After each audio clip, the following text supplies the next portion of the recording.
Okay, let's start with the term. What does Europe mean? On April 18, 1951, the Schuman Declaration led to the foundation of the European Coal and Steel Community, ECSC, by Belgium, the Federal Republic of... Stop, let's not focus on data. The end of World War II was one crucial starting point. The networking cooperation of those branches of industry which were relevant for the military was to prevent new wars and to lead to enduring peace. An ageless desire we just too easily tend to forget. Of course, everybody was also fighting against the next upcoming madness, the Cold War, another big issue. Today's European Union includes 27 countries. That's nearly 500 million EU citizens, which means that we make up 7% of the world population, acquiring more than 30% of nominal gross world product. Out of 500 million EU citizens, 375 million are eligible to vote. There's not much difference between the parties of the 27 member states. The most important are the conservatives on the right and the socialists on the left, both intending to stand close to the middle.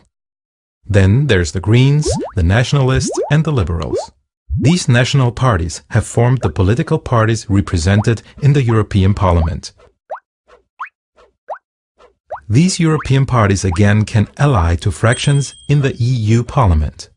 But also individual national parties which don't want to unite with their European party can join these fractions.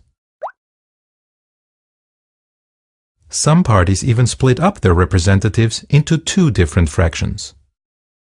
The EU Parliament plays a crucial role within the European Union. Other, actually sometimes even more important roles are performed by the European Council, the European Commission and the Council of the European Union, colloquially referred to as Council of Ministers. The European Council comprises the heads of government of the Union's member states, along with the President of the European Commission. This is where the power of the national decision makers is cumulated. The presidency of the European Council rotates every 6 months between the member states. The same goes for the President of the Council of Ministers. There is a reason why the biannual meeting of the Commission is called EU Summit. At these meetings, the national leaders try to agree on a concerted line of action. At best, they will proclaim guidelines and objectives for European politics, but won't be involved in everyday legislative procedures. Unfortunately, it is more likely that national interests are in the fore and that their countries judge their heads of government by the benefits they were able to reap for their countries. This results in very fierce negotiations, which often lead to personal disputes, and onward to traditional horse trading, which helps everyone to save his face.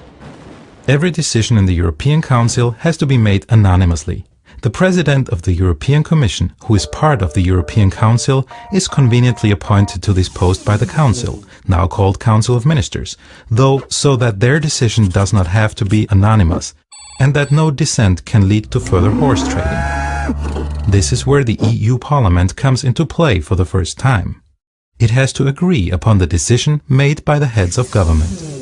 As soon as the members of the European Council have settled on a political direction, the President of the Commission reports it to the European Commission, which should pursue this political direction and act in accordance to it.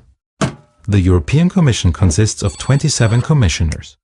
Currently, each country puts up its own commissioner. Each member country proposes commissioners for different departments, which will be assorted by the President of the Commission, the factual head of the EU government. These commissioners again have to be approved by the Parliament. The European Commission is the sole organ of the EU that may propose new laws, which will be heard, altered, refused or accepted by the Council of Ministers and the European Parliament. As long as no decision is made, the draft proposal can be withdrawn by the Commission. The Council of Ministers consists of the heads of the respective departments in the particular national governments. There are different councils which deal with individual departments. As an example, the Ministers of Justice get together every 3 months for a meeting of the Council of Ministers. Of course, here too, the national interests often take the center stage. The European Parliament represents the people of the EU and is the sole organ whose employees can directly be elected by the EU citizens. The most important task of the European Parliament is legislation. Currently, it cannot vote on 1/3 of the laws. To make the democratic process on EU level really count, the European Parliament should also be allowed to initiate law drafts directly. Just being allowed to vote yes or no on the draft proposals of the Commission is actually not enough. However, the European Parliament at least makes responsible use of the currently available possibilities, which is shown by the ratio of the EU Parliament queried and therefore to be altered law drafts of 91% to 10% in the Austrian Parliament. At the moment, the EU budget and therefore the big money just partially has to be approved to the Commission by the Parliament. This new competence alone on the basis of the new constitution, the Treaty of Lisboa, will vastly strengthen the Parliament. The overall control of the EU activities is also an important duty of the European Parliament. It controls the European Commission and its president and can force them to resign. It can set up investigation committees to keep the activities of the Council of Ministers and the European Commission in check.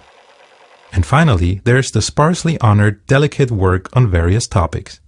The members of the European Parliament work in different commissions, for example the Agricultural Committee, the Committee for Transport and Tourism, or the Committee on Legal Affairs, and by publishing their reports demonstrate the position of the EU Parliament on different topics.